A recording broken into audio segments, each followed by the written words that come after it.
Olá, estamos de volta com mais uma edição do programa Despertar, uma produção aqui do Centro Espírita Amor e Caridade, juntamente com a nossa co-irmã, que é a TV Prevê, na cidade de Bauru, também a TV Brasil. É sempre um prazer estar aqui com vocês, trazendo um pouquinho da experiência que nós temos aqui, discutindo sobre o Espiritismo, o trabalho, muito constante por muitos anos aí da nossa casa, que é o Centro Espírita Amor e Caridade, já centenária a nossa casa. Quem está conosco aqui hoje novamente, Edgar Miguel, seja bem-vindo. Muito obrigado, Jonathan. Agradeço muito o convite, gosto muito de conversar com você e eu sei que os temas aqui são muito legais. Perfeito, Edgar. Também digo mesmo, muito bom estar aqui conversando, batendo um papo com você. Pessoal, antes de começar aqui as perguntas, o Edgar ele tem uma palestra muito conhecida aqui, o pessoal frequenta aqui, ele não só aqui no SEAC, mas em outros lugares você também dá essa palestra, que é o que te perturba. Então ele chega aqui sem um tema específico e vai interagindo com o pessoal, as pessoas vão fazendo umas perguntas e o assunto vai fluindo, Edgar? Vai. Muito legal. E eu trouxe aqui algumas perguntas de uma dessas palestras para participar e aí fica para você também, Pode ficar de olho aqui na nossa agenda, seac.org.br, você acessa a agenda do nosso portal do SEAC e você pode ficar de olho quando o Edgar vem aqui fazer essa palestra, Então fica o convite também para você vir aqui assistir a palestra do Edgar e também pode assistir às outras palestras aí com o título O que te perturba, que ficam todas gravadas aí no nosso YouTube, no nosso canal do YouTube. Centro Espírita Amor e Caridade, SEAC Bauru. Só você pesquisar lá no nosso canal, você vai encontrar todas as palestras aí do Edgar aqui no nosso canal, tá certo? Edgar, uma primeira pergunta aqui, um tema assim que me chama muita atenção, ao definir o ajudar como fortalecer, você propõe um conceito central, em situação onde o auxílio material é necessário, por exemplo, a pobreza, a doença, então a gente está sempre querendo ajudar, de repente uma pessoa com alguma dificuldade. Só que assim, como é que a gente pode aplicar esse conceito sem causar uma dependência? Ou posso até perguntar mais, assim, será que eu não estou atrapalhando, Será que eu ajudando, será que eu não estou atrapalhando? Porque a gente fala muito sobre as pessoas, cada um ter a sua individualidade, de repente ter que passar por algum momento para uma necessidade própria de evolução. Será que a gente, ao ajudar, não pode estar atrapalhando? Não sei se tem a ver uma coisa com a outra, mas gostaria de saber isso. Tem a ver. E às vezes, ao tentar ajudar, atrapalhamos. Atrapalhamos. Kardec nos deixou um lema, vamos dizer assim, ou uma direção que diz que fora da caridade não há salvação. Caridade, ajudar, apoiar, são coisas relacionadas. E, certamente, eu concordo plenamente com Kardec. Então, a gente vê dentro do movimento espírita, no espírita, um ímpeto de ajudar, o que é extremamente positivo. Extremamente positivo. O ajudar, o ir na direção do outro, tem imensos benefícios. Mas, como tudo na vida, eu acho que nós precisamos entender o que é isso. Então, durante muito tempo, refleti sobre o que é ajudar. E um conceito, uma resposta que me agrada bastante é entender que eu ajudo quando eu fortaleço o outro. É claro que existem situações que eu preciso dar comida na boca, que eu preciso levantar com as minhas forças alguém. Literalmente ou não. São momentos da pessoa. Mas, e depois disso? E para as questões não materiais? Muitos de nós pensamos que ajudar é quando eu faço pelo outro, no lugar do outro. E aí, por isso que eu gosto da definição. Ao fazer isso, eu estou fortalecendo a pessoa, eu estou permitindo que ela aprenda a fazer aquilo e faça sem depender de mim. Porque muitas vezes, Jonathan, a gente precisa ajudar alguém. Eu preciso. Tem esse ponto também, Porque senão eu não sou útil, senão eu não tenho serventia, senão talvez eu não seja amado. Então, é muito mais por nós do que pelo outro. E tudo bem, contanto que a gente saiba disso e verifique se isso nos leva na direção da felicidade, da harmonia interna mesmo. Então, eu acho que essa diretriz, eu estou fortalecendo a outra pessoa, pode nos trazer uma boa orientação sobre este nosso, essa direção de ajudar, que eu apoio, óbvio, plenamente. E isso vale na criação dos meus filhos, a criação na minha relação conjugal, na questão do trabalho, na questão da casa espírita. Sim. O que eu estou fazendo fortalece o outro. Que alegria um pai, uma mãe vai ter quando perceber que o filho de 20, de 30 anos sabe viver por si, pelo que recebeu, pelo que aprendeu desses pais, aonde esses pais não são mais necessários para isso e, evidentemente, continuam extremamente necessários para outras coisas. Essa palavra aqui, né, fortalecer, eu acho que explica muito bem isso que você está querendo dizer, né? Eu ajudar não é eu fazer pela pessoa. Não é eu fazer o que ela tem que fazer, né? Não. Eu tiro ela de canto falando, pode deixar que eu faço. Não é bem isso. Não.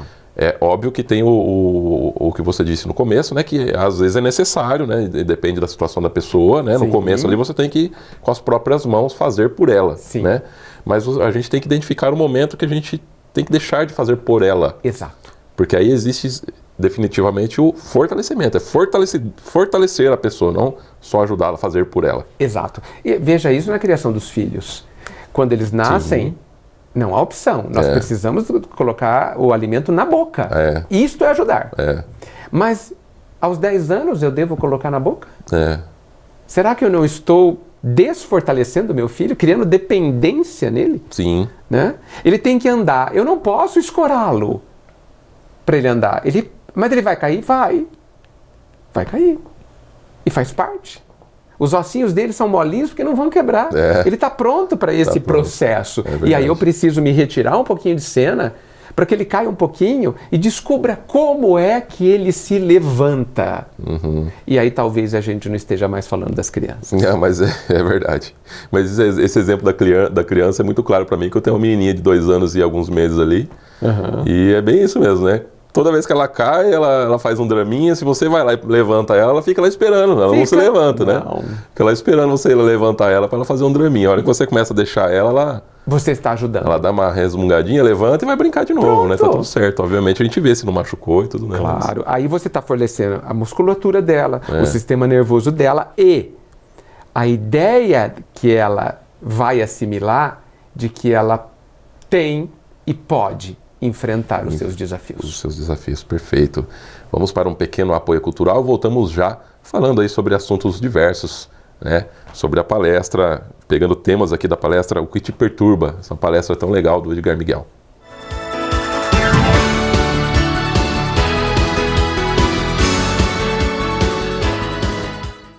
Você pode ajudar a manter os serviços filantrópicos do SEAC se cadastrando na campanha Nota Fiscal Paulista e indicando a nossa organização como beneficiária na doação automática. Com a sua contribuição, nós recebemos o valor calculado do ICMS sobre as compras efetuadas e você concorre a prêmios de até R$1 milhão e tudo com custo zero. Toda vez que você solicitar o CPF no ato da compra, a doação automática ocorrerá. Cadastre-se no programa Nota Fiscal Paulista pelo site ou, se preferir, baixe o aplicativo no seu celular. Faça o seu login e siga o passo a passo que o sistema oferece. Escolha a opção Entidades e, em seguida, Doação de cupom fiscal com CPF automático. Pesquise pelo nosso CNPJ, Centro Espírita Amor e Caridade, e selecione prazo indeterminado. Pronto, agora você já está ajudando a assistir diariamente 1.125 pessoas através de nossos projetos na periferia de Bauru, no albergue noturno e na própria sede do SEAC.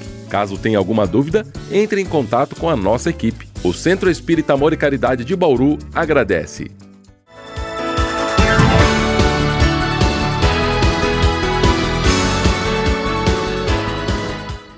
Você acompanha aqui o nosso programa Despertar, quem está conosco aqui é Edgar Miguel. Estamos falando aí sobre assuntos diversos, né? E hoje aqui uma outra pergunta que nos traz aqui, né? Trechos aí de algumas palestras do Edgar.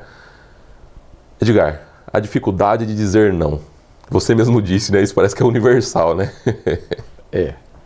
Isso aí parece que é apresentado como uma prisão, né? Você disse. E realmente, né? A gente tem às vezes... Como eu disse, a gente mastiga algumas coisas amargas que simplesmente a gente não sabe se posicionar em algumas situações, né? Sim. Essa é uma dificuldade para muitas pessoas, talvez para a maioria das pessoas, principalmente... Me incluo nisso, sim, fácil, tranquilo. Sim, também me incluo nisso, sim. Isso me faz lembrar a definição de felicidade do Gandhi. Eu acho que pode nos ajudar aí a pensar sobre a nossa dificuldade de falar não. O Gandhi diz que felicidade é quando o que você pensa é igual ao que você fala e é igual ao que você sente. Isso é felicidade. Olha só que interessante, né?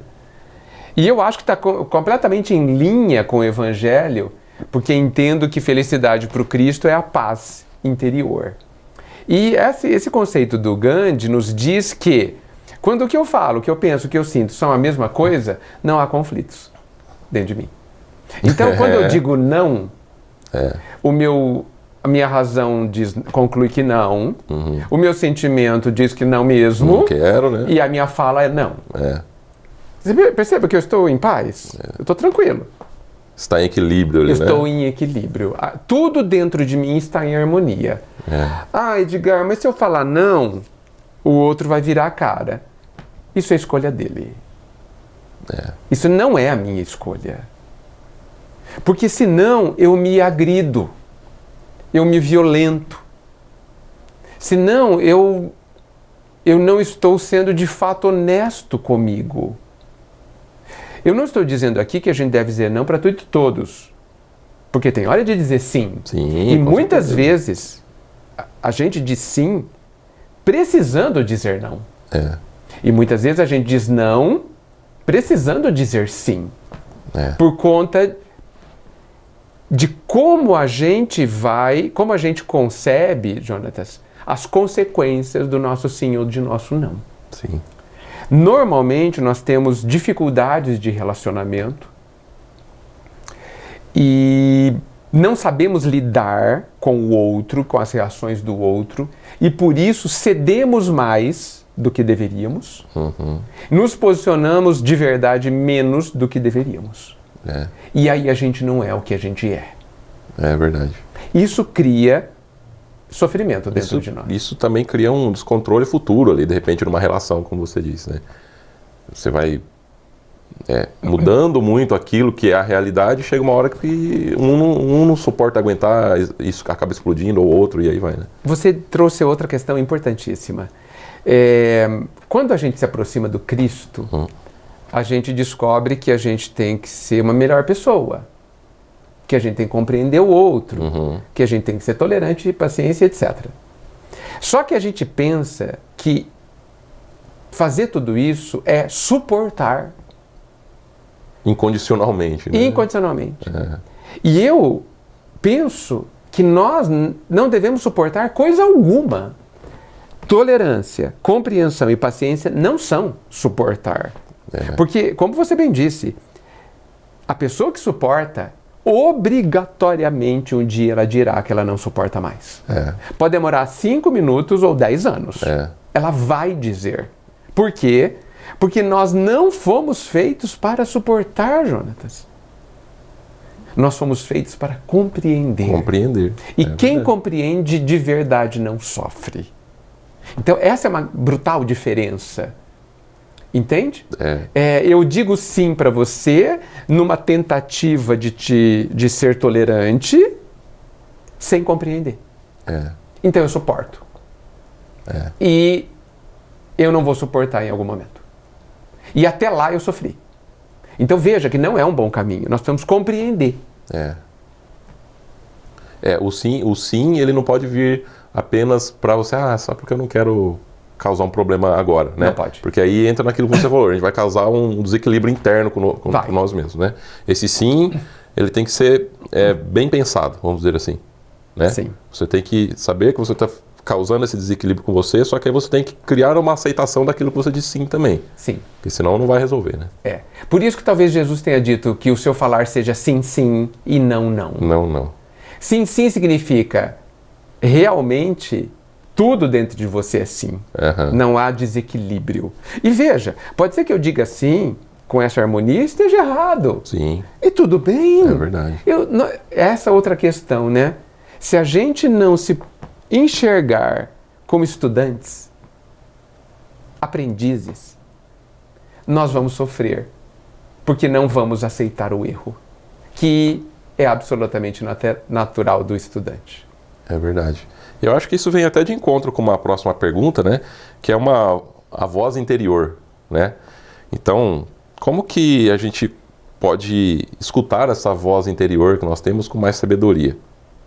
Saber distinguir ali o que é, de repente, um egoísmo nosso, um erro nosso, ou de repente, uma influência boa, uma influência externa muito capaz ali, querendo nos instruir, de repente.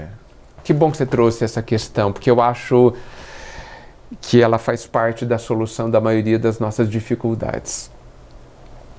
De forma geral, nós vivemos muito para fora, né? Voltado para as questões do mundo de fora, né? Querendo, mais do que tudo, nos adaptar às questões do mundo de fora. Mas todos nós temos um mundo interior. Todos nós temos acontecimentos internos, percepções, vivências internas. E a gente tem se recusado a viver esse mundo interior. E é por isso que eu falo que a voz interior tem sido silenciada. Nós não temos tido disposição para se ouvir. Para nos ouvir interiormente. Cara, isso é tão importante, né? Isso é super importante. Acho que a gente deixa passar muita coisa praticamente todo dia. Assim, sim. Né? E veja, está relacionado à questão do sim e do não. Eu estou ouvindo que a minha intimidade está falando sim? Ou não? Ou eu estou vivendo para harmonizar apenas alguns interesses do mundo de fora, do lado de fora? Né? Então, isso causa um buraco no peito que nada preenche, Jonathan. É verdade. Por quê? Porque eu não sou eu não sei quem sou eu, e eu não sei a direção. Porque o direcionamento da nossa vida vai ser dado pelo meu eu interior. Lembra que numa questão do Livro dos Espíritos, responderam que as leis divinas estão inseridas na consciência do ser, do homem?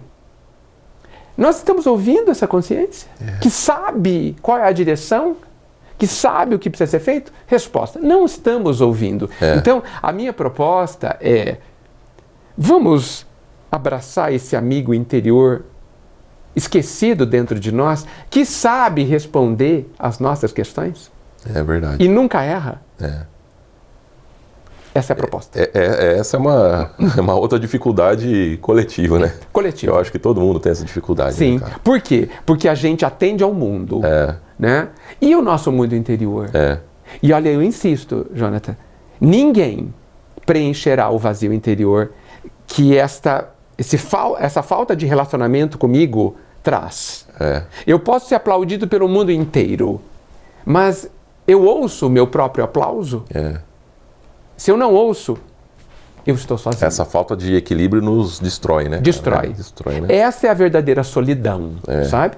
Que a gente tenta preencher com outras coisas e não vamos conseguir. Perfeito. Edgar, vamos para mais um pequeno apoio cultural aqui. Alguns segundinhos, voltamos aí com mais algumas perguntas que temos separadas aqui. Voltamos já.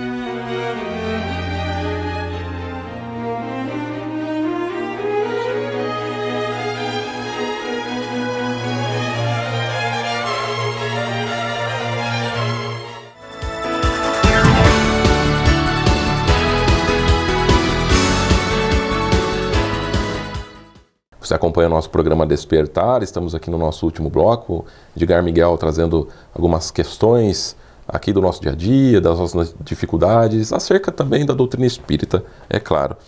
Edgar, o tema perdão, né? Perdão é uma libertação pessoal, né? É. E como é que a gente consegue de verdade perdoar, né? Porque parece que é difícil isso daí, né? Ainda mais quando frente a grandes injustiças que a gente vê, injustiças sociais e tudo mais, né? O perdão é uma dificuldade em nós ainda, né? E eu acho que um dos motivos de ser uma dificuldade é que a gente, de forma normal, de forma geral, acha que o perdão é liberar o outro da responsabilidade pelo que fez. E o perdão não é isso. Aliás, o perdão não é nem concordar com o outro. O perdão é uma libertação minha ao que aconteceu. Libertação pessoal, né? Pessoal. O perdão é fundamentalmente para quem o dá. Não é para quem o recebe. Porque quem recebe o perdão não vai se livrar das consequências dos seus atos. E às vezes atos. Nem vai valorizar também, né? Às vezes não. Às vezes nem pedem. Nem pedem. E veja, às vezes a pessoa nem sabe. É verdade. Que fez alguma coisa e talvez não tenha feito nada de errado. Porque a gente não pode esquecer que a vida é interpretativa. Eu sempre estou interpretando o que acontece, o que o outro fez, o que eu fiz. E às vezes o outro não fez absolutamente nada de errado, mas eu interpretei como algo que me ofenda ou que me fira. O perdão, olha aí, inclusive nesse caso, ele se torna explicitamente libertatório.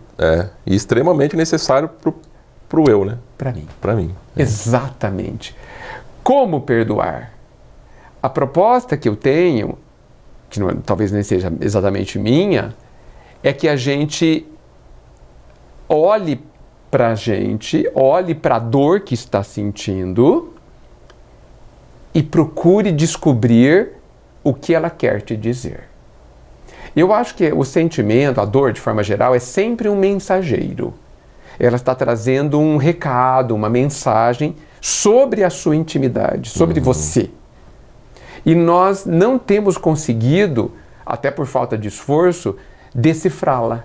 A dor vira uma esfinge indecifrável, mas porque a gente pergunta muito pouco a ela o que ela quer dizer. Então, o perdão é sempre uma dor, é sempre sobre uma dor, tá certo? Então eu me senti ofendido, por exemplo. O que isso significa sobre mim? Isso é muito importante. Nessa busca, nunca tem o outro. Nossa, isso é totalmente isso mesmo, cara. A gente pensa em perdão, a gente pensa no outro. Não. A gente, não podemos. Vou perdoá-lo, né? Ele fez isso, ela fez isso. E eu? Eu nunca está na lista, nunca está no assunto. Nunca. É verdade, cara. E eu tenho que ser o único do assunto. Não que eu tenha errado, mas por que eu me senti ofendido? Essa é a primeira grande pergunta. Por que eu me senti ofendido? Tanto que eu acho que no futuro, algumas estruturas de fala serão consideradas erradas. Por exemplo, o Jonathan me ofendeu. Errado. Vai cair no vestibular que essa frase está errada. Tá? No futuro vai ser assim: eu me ofendi com algo que você fez. Aí tudo bem. Então nunca alguém me ofendeu, é sempre eu me ofendi. Então por que eu me ofendi? Por que eu sinto ciúmes? Por que eu me senti desrespeitado? Entende? Por que eu me melindrei? Essa é a pergunta correta. E aí a gente se conecta com a questão da voz interior, que foi a questão anterior, porque eu preciso aprender a linguagem do meu próprio ser. Como entender essa língua estranha que a gente não está acostumado. Porque eu sei porque eu me ofendi. E eu sei claramente, Jonathan. Mas eu muitas vezes não quero ouvir. É verdade. Porque muitas vezes posso, como você disse, eu estar errado, né? No mínimo, a minha interpretação sobre o assunto, eu não vou usar a palavra errada. Às vezes não está errado, mas de repente está superficial a interpretação. Exato. A grande questão a dor, ela está me trazendo um sinal de alerta. A dor, eu me senti ofendido. está trazendo um sinal de alerta de que algo não está ok dentro de mim. Que algo eu preciso aprender, arrumar, harmonizar. Muito bem. Eu preciso olhar para isso. Se eu não olhar, eu não me curo. Então eu preciso ouvir. Tipo assim, Dor, o que você está querendo me dizer que eu não consigo ouvir ou não quero? Esse é o desafio. E agora rapidinho aqui, para finalizar nosso programa, diante da desonestidade, você defende a aceitação sem desistir do outro? Parece que está meio junto aí com esse assunto também, com né? certeza, com certeza. Bem, é do amor que a gente respeite o outro. Respeitar não é ser gentil, nem ser educado. Isso são outras coisas ser importantes. Bom não é ser bonzinho, né? Não é ser bonzinho. Não é. Porque ser bonzinho nem sempre é justo. É justo, né? Exatamente. Então, respeitar é permitir que o outro seja como ele quer ser. Respeitar não é concordar. Então, se o outro resolve, querendo ou não, ser desonesto, eu preciso dizer que ele tem o direito de ser desonesto. Não tem? Ele tem a liberdade, vou usar outro verbo. Ele tem a liberdade de ser desonesto. E ele tem a responsabilidade de viver as consequências disso. Ponto. Porque isso é da lei. É da lei, é verdade. Então, o outro pode ser desonesto? Pode. Por que será? Pedro foi desonesto com Jesus quando disse que não o negaria e o negou? Minha resposta, não. Ele não queria negar o mestre, mas não conseguiu não negá-lo. Ele não era capaz. Tanto que no livro, se não me engano, Boa Nova, onde esse diálogo continua, Jesus diz assim para Pedro: você vai me negar porque você é mais frágil do que perverso. Então, eu penso que nós devemos dar 1000 chances às pessoas. O Pai dá a nós 1000 chances. Ixi, todos os dias. Todos os dias. Mas Ele sempre nos faz viver as consequências dos nossos atos. Porque elas nos ajudam a aprender. Edgar, muito obrigado mais uma vez por ter participado aqui conosco. Eu que agradeço demais. Obrigado mesmo. E muito obrigado a você que esteve aí até agora nos acompanhando, assistindo o conteúdo aqui do Centro Espírita Amor e Caridade. Um grande abraço, fiquem com Deus. Até a nossa próxima edição.